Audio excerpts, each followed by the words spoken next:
नमस्कार दोस्तों। आज हम जानेंगे निर्जला एकादशी व्रत की कथा, इतिहास और व्रत विधि के बारे में। निर्जला एकादशी का व्रत ज्येष्ठ मास के शुक्ल पक्ष की एकादशी तिथि को किया जाता है। हिंदू धर्म में एकादशी व्रत का मात्र धार्मिक महत्व ही नहीं है, ये व्रत मानसिक एवं शारीरिक स्वास्थ्य के नजरिए से भी बहुत महत्वपूर्ण है।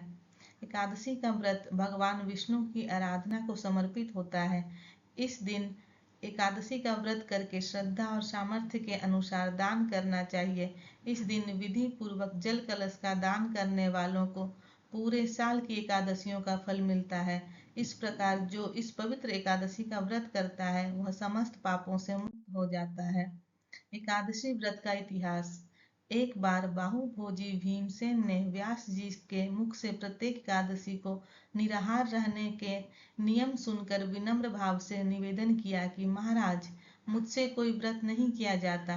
दिन भर बड़ी तीव्र क्षुधा बनी रहती है, अतः आप कोई ऐसा उपाय बतला दीजिए जिसके प्रभाव से स्वतः सदगति को हो जाए। तब व्यास जी ने कहा कि तुमसे वर्ष भर की संपूर्ण एकादशी तो नहीं हो सकती, तो केवल एक निर्जला कर लो, इससे साल भर की एकादशी करने के समान फल हो जाएगा। तब भीम ने वैसा ही किया और स्वर्ग को गए। इसलिए यह एकादशी भीमसेनी एकादशी के नाम से भी जानी जाती है। दिन भर इन बातों का ध्यान रखें। पवित्रीकरण के समय जल आचमन के अलावा अगले दिन सूर्योदय तक पानी नहीं पिएं। दिन भर कम बोलें और हो सके तो मौन रहने की कोशिश करें। दिन भर न सोएं, ब्रह्मचर्य का पालन करें, झूठ न बोलें, गुस्सा और विवाद न करें। निर्जला एकादशी व्रत का महत्व।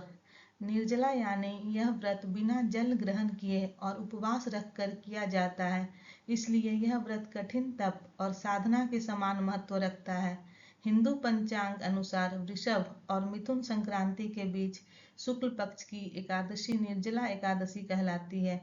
इस व्रत को भीमसेन एकादशी या पांडव एकादशी के नाम से भी जाना जाता है। पौराणिक मान्यता है कि 5 पांडवों में से एक भीमसेन ने इस व्रत का पालन किया था और वैकुंठ को गए थे, इसलिए इसका नाम भीमसेनी एकादशी भी हुआ।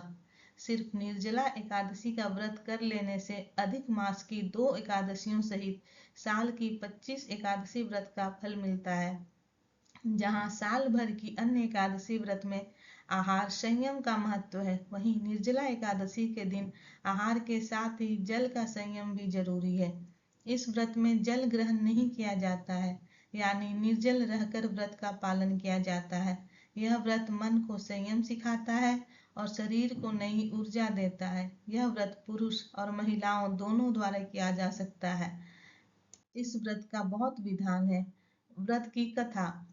जब वेद व्यास ने पांडवों को चारों पुरुषार्थ धर्म, अर्थ, काम और मोक्ष देने वाले एकादशी व्रत का संकल्प कराया था, तब युधिष्ठिर ने कहा, जनार्दन, ज्येष्ठ मास के शुक्ल पक्ष में जो एकादशी पड़ती हो, कृपया उसका वर्णन कीजिए।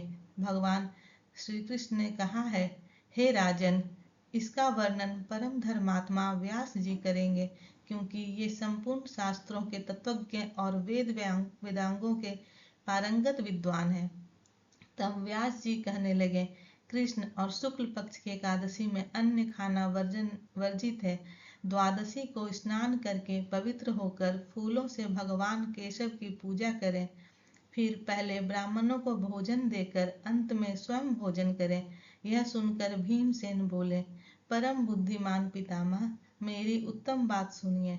राजा युधिष्ठिर, माता कुंती, द्रौपदी, अर्जुन, नकुल और सहदेव ये एकादशी को सभी भोजन नहीं करते तथा मुझसे भी हमेशा यही कहते हैं कि भीमसेन, एकादशी को तुम भी न खाया करो, परंतु मैं उन लोगों से यही कहता हूँ कि मुझसे भूख नहीं सही जाएगी। भीमसेन की बात सुनकर व्यास जी ने कहा, यदि तुम नरक को दूषित समझते हो और तुम्हें स्वर्ग लोक की प्राप्ति अभिष्ट है और दोनों पक्षों की एकादशियों के दिन भोजन नहीं करना।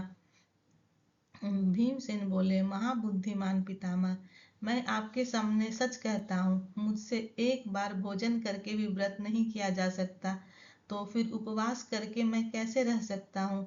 मेरे उदर में वृक नामक अग्नि सदा प्रज्वलित रहती है, अतः मैं अधिक खाता हूँ तभी यह शांत होती है।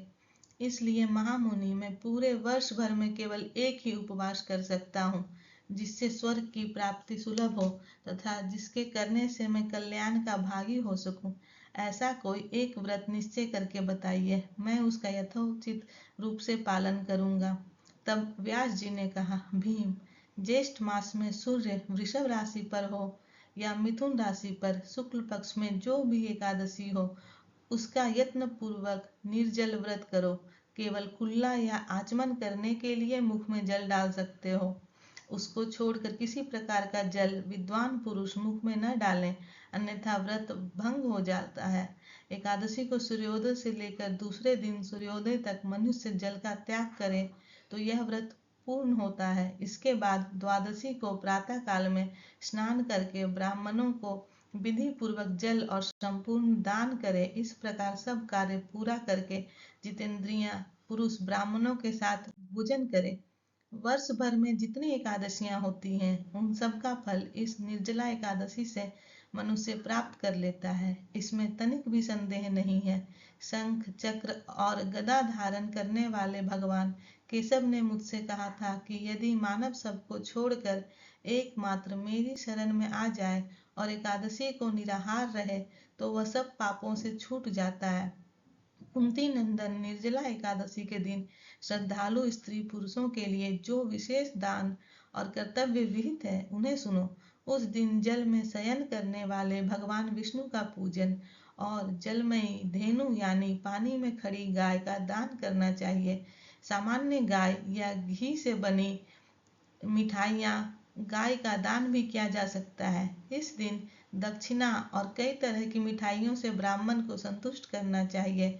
उनके संतुष्ट होने पर श्री हरि मोक्ष प्रदान करते हैं।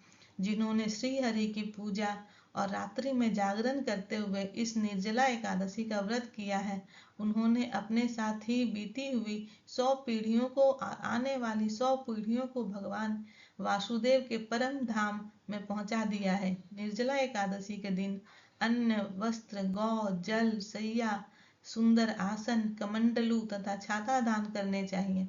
जो श्रेष्ठ तथा सुपात्र ब्राह्मण को जूता दान करता है, वह सोने के विमान पर बैठकर स्वर्ग लोक में प्रतिष्ठित होता है।